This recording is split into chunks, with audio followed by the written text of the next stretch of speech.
आज की इस वीडियो में हम BHU MSc फिजिक्स का जो एंट्रेंस एग्ज़ाम हुआ था 2019 में उसके कुछ हम प्रॉब्लम के सलूशन देखेंगे।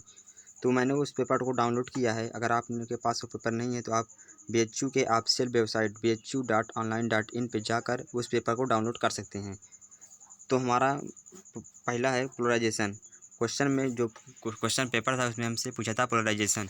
तो पोलराइजेशन का जो फार्मूला होता है vector P equal to epsilon naught chi E vector E, जहाँ हमारा काई क्या है इलेक्ट्रिक सब्सिप्टिबिलिटी है, ई क्या है इलेक्ट्रिक फील्ड है।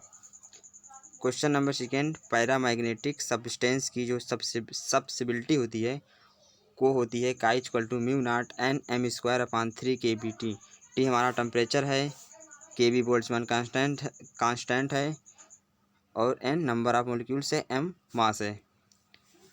क्वेश्चन नंबर 3 जो मैंने लिखा है वो है एबव क्यूरी टेम्परेचर, यानी क्यूरी टेम्परेचर के ऊपर जो हमारा फेरोमैग्नेटिक है बिकम्स पैरामैग्नेटिक। जो फेरोमैग्नेटिक है वो पैरामैग्नेटिक में चेंज हो जाता है। फोर्थ पे हमारा है सोलेनाइड का जो सेमी इंडक्टेंस का जो फार्मूला होता है। सोलेनाइड का जो सेमी इंडक्टेंस का जो फार्मूला होता है वो होता है L equal to mu naught N square A upon L. L क्या है लेंथ है, A area, N number of molecules. 5 पे हमारा है L1 L2 and M। Current अगर अपोजिट डायरेक्शन में है तो जो फ्लक्स है अपोजिट डायरेक्शन में, अपोजिट डायरेक्शन जो इंडक्टेंस होता है वो L equal to L1 plus L2 minus 2M। अगर सेम डायरेक्शन में करंट हमारी है तो होता है formula L equal to inductance का होता है L1 plus L2 plus 2M। Question number 6 जो हमारा जो लेमडा है वो वेवलेंथ है, de Broglie wavelength equal to √150 upon V angstrom में, जहाँ हमारा V क्या है असल रेटिंग वोल्टेज है। वोल्टेज को दिया होगा, इस फार्मूले में रख कर हम डी ब्रॉगली वेवलेंथ निकाल सकते हैं। इसको सॉल्व करने पर हमारा आया था 12.27 अपान √V एंगस्ट्राम। इसको √150 का हमने वर्गमूल लेकर ऐसे लिखा है और इसको हम सॉल्व करेंगे और तो हमारा आ जाएगा 1.227 √V नैनोमीटर में आ जाएगा। एंगस्ट्राम से हम नैनोमीटर में ट्रांसफ़र कर सकते हैं। 7 पे हमारा जो डेल्टा लेमडा है wavelength change Compton scattering effect में, जो हमारा डेल्टा लेमडा है चेंज इन वेवलेंथ वो है H/m0c 1 माइनस कास फाई। यहाँ हमें फाई कुछ एंगल दिया होगा, कितने एंगल से स्कैटर्ड हो रहा है उस एंगल को हम पुट करके हम चेंज इन वेवलेंथ निकाल सकते हैं। इसका भी क्वेश्चन 2019 में पूछा गया था BHU में। तो इसमें सेवन्थ फार्मूले में डिस्कस किए हैं। इसके बाद देखते हैं नेक्स्ट 8 पे हमारा जो है सिंपल पेंडुलम का जो लैग्रांजियम जो होता है वो होता है L equal to T minus V. T हम यहाँ काइनेटिक एनर्जी है, वी पोटेंशियल एनर्जी रख के इसको सॉल्व करेंगे तो L equal to 1/2 ML square theta dash square minus MGL 1 minus cos theta है। ये इंडक्टेंस का फार्मूला होता है। इंडक्टेंस को L जो सिंपल पेंडुलम का जो लैग्रांजियम होता है वो L equal to 1/2 ML square theta dash square minus MGL 1 minus cos theta. जो हमारा हार्मेशियन ऑपरेटर होता है, हार्मेशियन ऑपरेटर होता है -d² अपान dx²। Kinetic energy, potential energy, momentum, जितने भी रियल फिजिकल क्वांटिटी हैं उनके ऑपरेटर हार्मेशियन होते हैं। 10th पे हमारा है फॉर इनवर्स स्क्वायर फोर्स। अगर हमारा potential V r proportional to R के पावर n तो हमारा एक्सपेक्टेशन T अपान एक्सपेक्टेशन जो V की वैल्यू होती है वो n/2 होता है। क्वेश्चन में यहाँ कोई फंक्शन दिया रहेगा और n की वैल्यू से कंपेयर करके हम n की वैल्यू निकाल करके यहाँ n की वैल्यू पुट कर देंगे तो हमारा जो inverse square force expectation T upon expectation V की वैल्यू यहाँ से आ जाएगी। क्वेश्चन नंबर 11 पे हमारा है 11th नंबर पर है 2d sin theta upon 2d sin theta equal to n lambda. ये ब्रैग्स लॉ है।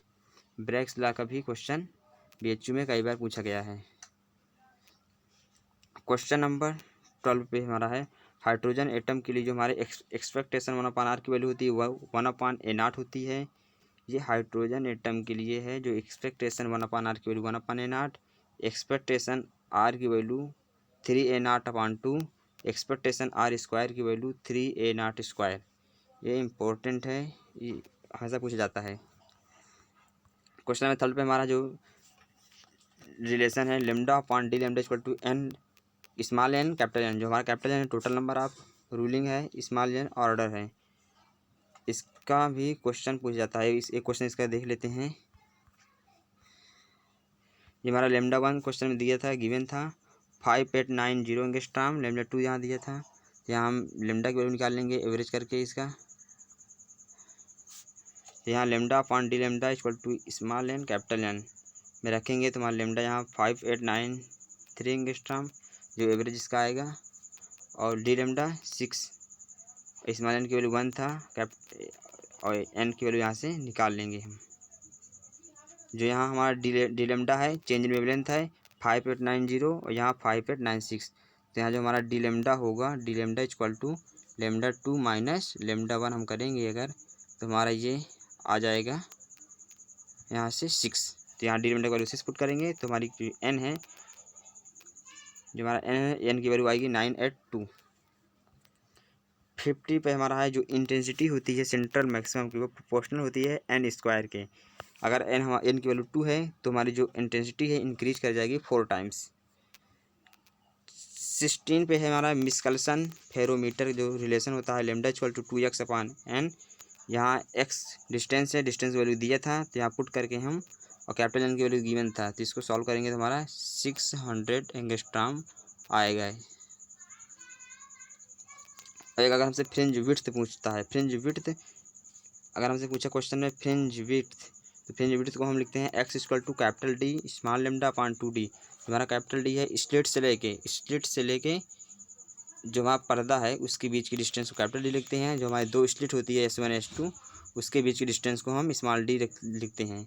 जो हमारी फ्रिंज की जो चौड़ाई होती है फ्रिंज विड्थ, इससे हम निकाल सकते हैं। तो फिर मिलते हैं आपसे नेक्स्ट वीडियो में।